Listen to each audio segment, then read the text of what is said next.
the attempted militarization of the Jetsons. A lesser-known episode of The Jetsons speaks directly to our current plight, the relentless but eternally floundering attempt to militarize a bourgeois society that is more interested in consumption and leisure than serving a mythical national ethos. Let's first review the setting.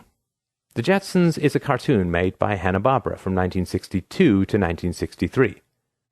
The newer ones aren't as good, but they aren't terrible either.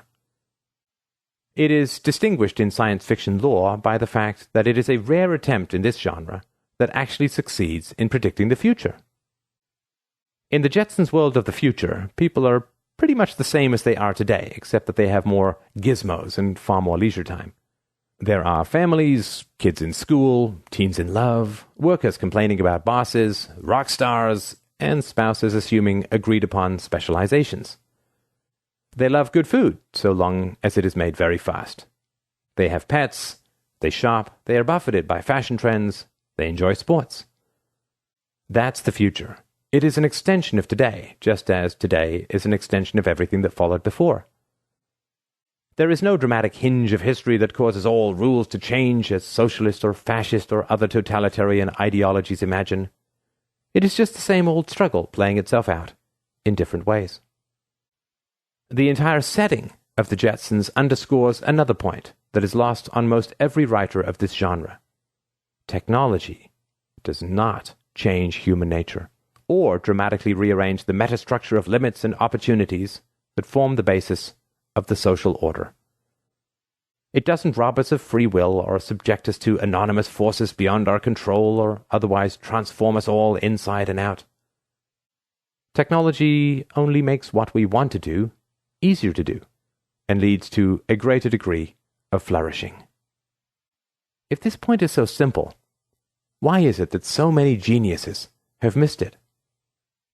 The gizmos in the Jetsons in particular are a consequence of entrepreneurship, a vastly expanded division of labor, expanded by planets and galaxies, and a rivalrous capitalist economy engaged in free trade.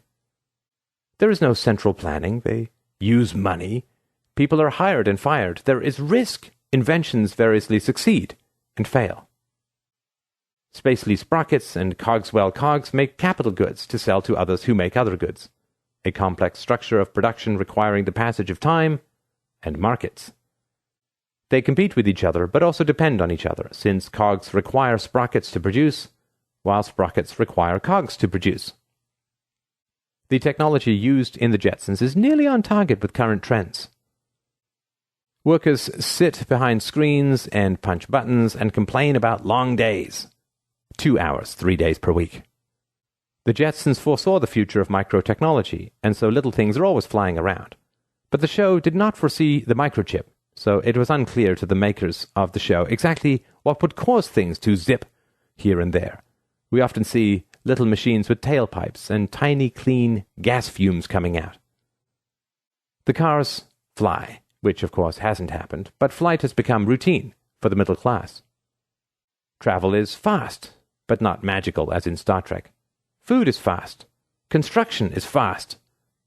Robots do most tasks that people once did, and so everyone is struggling to find exercise outlets. And yet, people are not in a rush. The point of speed is to create more time for leisure. What a world!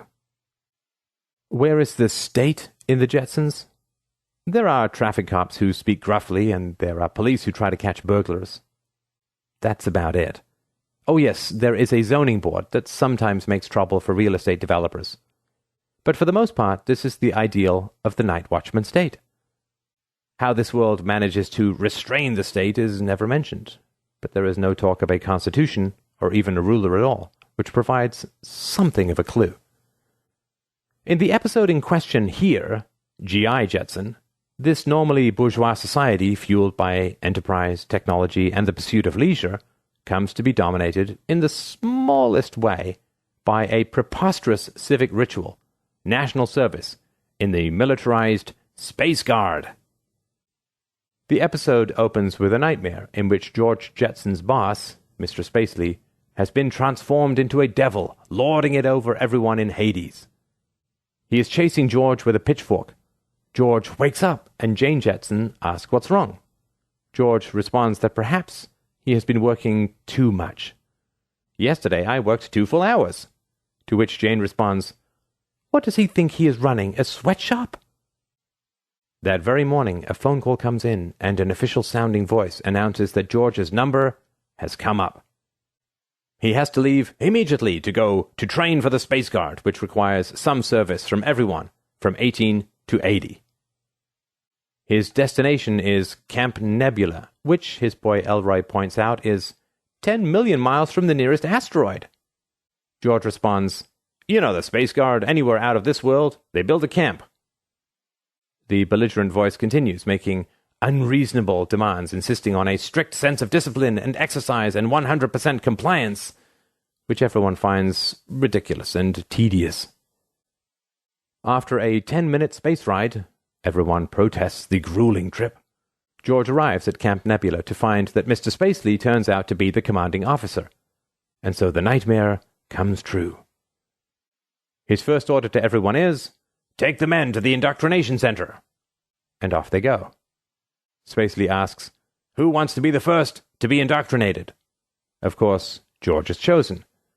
It begins with a buzz haircut, a medical exam, and an eye exam. Then comes the IQ exam, which George passes because he is able to put square pegs in square holes and round pegs in round holes.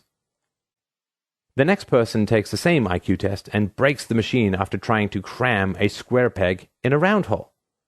The robot machine in charge announces, "Original thinking shows leadership potential," and tags him, "Officer Material, congratulations." Everyone gets stamped with a number, such as US approved 5106 and US approved 5107. There is some attempt to dehumanize them, but it is really pointless, since George's fellow reservists are mostly his fellow employees. They care more about each other than the mission or whatever it is they're supposed to be doing, for which they have nothing but a cynical disdain. Mr. Spacely introduces their drill sergeant, Sergeant Uniblab, the newest thing in military robots. Spacely points out, "Uniblab costs the government millions, enough for 2 officers' clubs." Uniblab demands that they all fly in formation this way and that way, this way and that way. That's pretty much the whole drill, just the goofy middle-aged guys languidly letting their jetpacks take them back and forth. After the drill is over, Uniblab tries to sell raffle tickets and later tries to get the soldiers involved in a game of blackjack. "Winner gets a desk job," says the robot, underscoring that petty corruption in the military can't be abolished by technology either. The structure of the Space Guard is a hilarious thing to behold. It seems like nothing other than an inert hierarchy where each person is permitted to humiliate the person below, but must cower before the person right above. In fact, this seems to be the only business going on at all, yelling and denouncing down and deferring and cowering up. The only real action taking place is that some people are promoted and others are demoted, based on the extent to which they please the person up 1 notch. That's about it. The episode ends with Jetson getting the best of Uniblab, which turns out to be a typical piece of government machinery, easily sabotaged and broken, and Mr. Spacely suffering at the hands of his superior, who in turn has a superior, who in turn has a superior. George returns home to a happy family, having wasted a day or 2 in a pointless civic ritual. The whole show is a wonderful commentary on how this consuming, spending, bourgeois, capitalist society is impervious to militarization. The state is seen as a pointless device for wasting time and money, something people will obey with their feet, but will otherwise ignore with their hearts and minds. The Jetsons won't be militarized, and certainly won't be nationalized. But why? What seemed to be missing in the attempt to impart a militarized sense of civic loyalty was that crucial ingredient: an enemy. Nowhere in the episode is a foe mentioned. There are no attackers. No retaliation is planned. In fact, there seemed to be no security threats at all. The indoctrination center didn't even bother to pretend that there was a threat. It is very likely that there were no threats in any case, but that hasn't usually stopped governments, which are known to either invent them or provoke them into existence in order to whip up the civic ideal of loyalty to the state apparatus. It is possible that in the night watchman world of the Jetsons, the government didn't have the means to propagate a threat. Or maybe the Jetsons world is even more advanced than we've thought. The state doesn't bother with scaring people because it knows that no one would believe the propaganda in any case. Some may criticize this cartoon for idealizing a society based on middle-class values, commerce, technology, petty human problem-solving.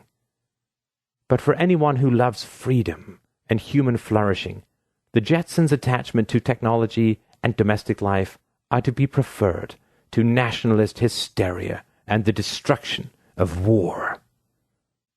Perhaps the greatest triumph of this show is that it managed to make peaceful bourgeois living look as exciting in cartoons as it is in real life.